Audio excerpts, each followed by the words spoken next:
یہ آیت ہے نا، یہ جو آیت ہے 7 سمندروں کی چابیاں اسی آیت کے اندر ہے.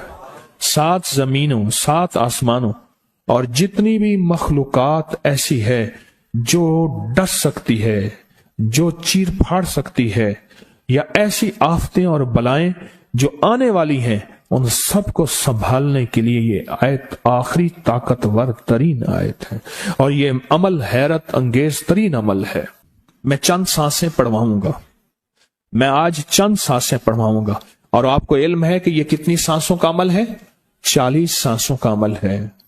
اس کو دیکھتے ہوئے 40 سانسیں، اور ہر سانس میں اپنے مقصد، اپنی مشکل، اپنی پریشانی، جادو، جنات، بندش، بیماریاں، ناکامیاں، تکلیفیں، مشکلات، مسائل، الجھنوں کا ہر سانس میں تصور کرنا ہے.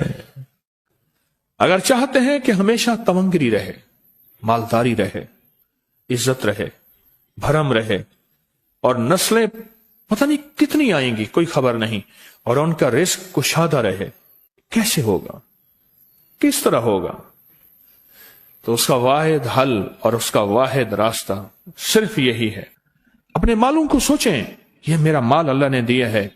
میرے والد غریب تھے، میرا دادا غریب تھا، یا میرا والد مالدار تھا، یا میرا دادا مالدار تھا. آج اگر ان کی جائیداد اور چیزیں مجھ تک پہنچی ہیں تو ان کے پاس راز کیا تھا؟ یہ ضروری ہے. میرا ایک اور پیغام بھی سن لیجیے گا.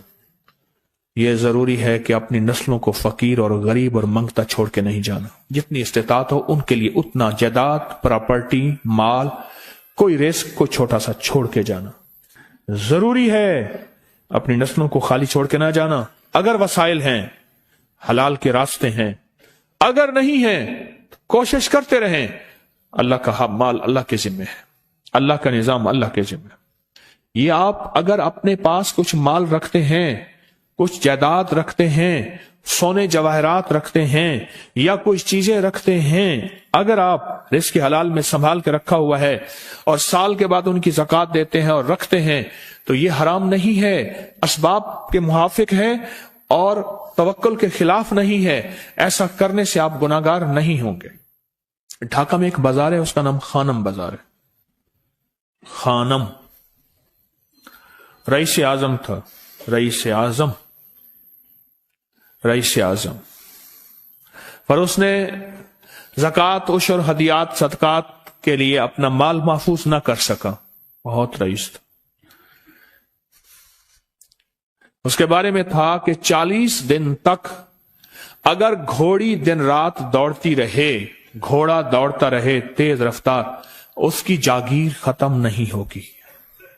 40 دن 40 راتیں، 40 دن 40 راتیں ختم نہیں ہوگی. باپ کے مرنے کے بعد بیٹی کو ایک چسکا پڑ گیا. وہ تھا کپڑے کے پھاڑنے کی آواز. کپڑا نا پھٹتا ہے تو اس کی ایک آواز ہوتی ہے، بس اس کو آواز اچھی لگتی تھی. تھانوں کے تھان آتے تھے، وہ سارا دن قیمتی بوسکی کے، کرنڈی کے اور قیمتی کپڑے پھاڑتی تھی، اس کو ٹکڑے کرتی تھی. وہ اس کا مشغلہ تھا. اور بیٹے کو مشغلہ یہ پڑ گیا، اس وقت نئی دیا سلائی آئی تھی، یہ ماچس کی ڈبیاں، تیلیاں، وہ ماچس کی ڈبیاں اور تیلیاں جلاتا تھا. اس کا بارود کی بو اسے اچھی لگتی تھی. بارود ہوتے نا، وہ بارود لگا ہوا تھا، تو 2 بارود آپس میں ٹکراتے ہیں، شعلہ نکلتا ہے، اس سے بو بھی نکلتی ہے، اس کو بو اچھی لگتی تھی. ایک وقت آیا کہ وہ خالی ہو گیا. اور خانم فارسی کا لفظ اصل میں، وہ ایک اس گلی بازار کے چوراہے میں کھڑی ہوتی تھی ایک جگہ اور بھیک مانگتی تھی، اور اس کے نام پہ خود بازار کا نام خانم بازار پڑ گیا. میں جھنگ میں گیا، پرانی بات ہے، ہمارے ایک مخلص ہیں ان کے ہاں، ایک چوک میں کھڑا تھا. تو وہ چوک سے ان کی گاڑی لینے آئی کہ آگے راستہ سمجھ نہیں آ رہا تھا. تو مجھے کہنے لگے آپ میری گاڑی میں بیٹھ جائیں. میں ان کی گاڑی میں بیٹھ گیا. مجھ سے کہنے لگے یہ جو چوک ہے نا، فلاں، میں نام نہیں لیتا، فلاں. اس کی اتنی جاگیر تھی کہ 3 دن 3 راتیں گھوڑی دوڑتی رہتی تھی، ختم نہیں ہوتی تھی. اور پھر ان کی نسلوں میں کوئی ایسا آیا اور خود اس کو کوئی ایسی چیز پڑ گئی کہ ایک وقت تھا اسی چوک پہ کھڑے ہو کے بھیک مانگتا تھا. اور ایک دفعہ سخت سردی تھی، بھیک مانگ رہا تھا، سردی میں ٹھٹر گیا اور ٹھٹر کے تو میں چھپ گئے جیسے آج کل سردی ہے. رات کو وہیں مر کے پڑا تھا. صبح اٹھایا، کچھ لوگوں نے چندہ کر کے کفن دے کے دفن کر دیا. میرے حضور کا فرمان ہے اپنے مالوں کو زکوٰۃ کے ذریعے محفوظ کرو، محفوظ کر لو. اگر محفوظ نہ کیا، نسلوں میں فقر اور فاقے، غربت، تنگ دستیاں، فقیری اور منگتا ہونا نسلوں کو دیکھے جائیں گے. پھر نسلیں کہیں گی پدرم سلطان بت، ہمارا باپ، ہمارا دادا بادشاہ تھا، جاگیردار تھا، مالدار تھا. ہمارے بڑے بتاتے ہیں زندگی بھر کے لیے فقر، فاقہ، غربت اور تنگ دستی سے بچے رہیں. غیب سے اللہ کا نظام ایسا چلے گا، ایسا چلے گا، ایسا چلے گا. اللہ سارے بھوکے ہوں گے، سارے پیاسے ہوں گے، سارے فقیر ہوں گے، سارے منگتے ہوں گے. اللہ تجھے کھلائے گا بھی صحیح، پلائے گا بھی صحیح، سلائے گا بھی صحیح. عزت کے تکیے، عزت کے لقمے، عزت کے جام، عزت کے جام. مالک بن دینار رحمت اللہ علیہ کے پاس ایک بندہ ہدیہ لے کے آیا. اللہ کے ولی تھے. حضرت ہدیہ قبول فرمائے. آپ قبول فرما لیتے تھے، کسی کا نہیں کرتے تھے. میں نہیں لیتا، تیرا رزق حلال نہیں ہے. دیکھ کے فرما دی تیرا رزق حلال نہیں. دیکھ کے فرمایا تیرا رزق حلال نہیں. انہیں حضور حلال ہے، فرمایا نہیں ہے. تو اچھا فرمایا ایسا کر، یہ رزق لے جا جو مجھے ہدیہ دیتا ہے. تجھے سب سے زیادہ جو مستحق ضرورت مند ملے اس کو دے. دینے کے بعد پھر اس کا پیچھا کر. وہ ان پیسوں سے کرتا کیا ہے؟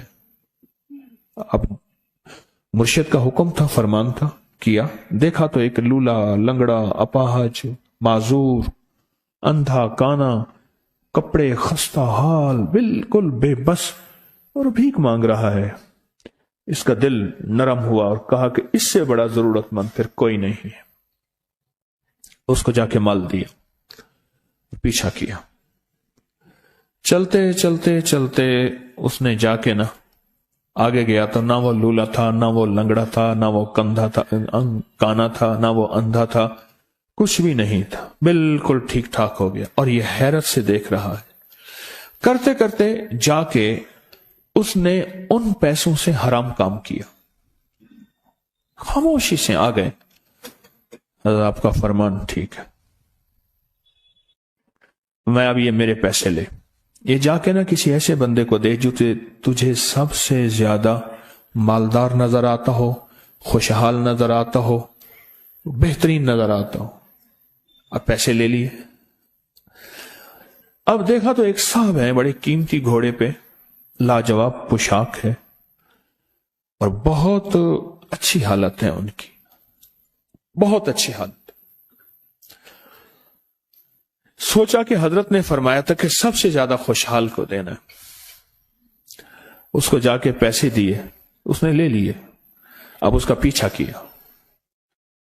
وہ ایسی دکان پہ گیا جہاں سے راشن لیا جاتا ہے. اس نے تھوڑا تھوڑا راشن لیا. وہ حیران ہو گئے، اتنا مالدار آدمی ہے، ایسے راشن لے رہا ہے جیسے کوئی بندہ روز کی آئے روز کی کھائے، اتنا ضرورت مند. اس کا پیچھا کیا. ایک پرانی حویلی تھی، ایک پرانا محل نما ایک گھر تھا، ٹوٹا پھوٹا. اس کا جا کے دروازہ کھٹکھٹایا. ابھی اندر جانے ہی لگا تھا تو اس نے لگام پکڑ لی. اس نے دیکھا تو ہے تو وہی جس نے آج میری مدد کی ہے. کہا تجھے اللہ کا واسطہ ہے، اب مجھے اپنے حالات بتا دے. تو کہنے لگا تو نے جس کا واسطہ دیا ہے اور پھر تو نے میری آج مدد کی ہے، میں نے آج تک اپنے حالات کسی کو نہیں بتایا. میں رئیس اعظم تھا. تلک الایام نداولها بین الناس. اللہ کی طرف سے آزمائش آ گئی اور فقر، فاقہ، غربت، تنگ دستی ختم، ہر چیز ختم ہو گئی.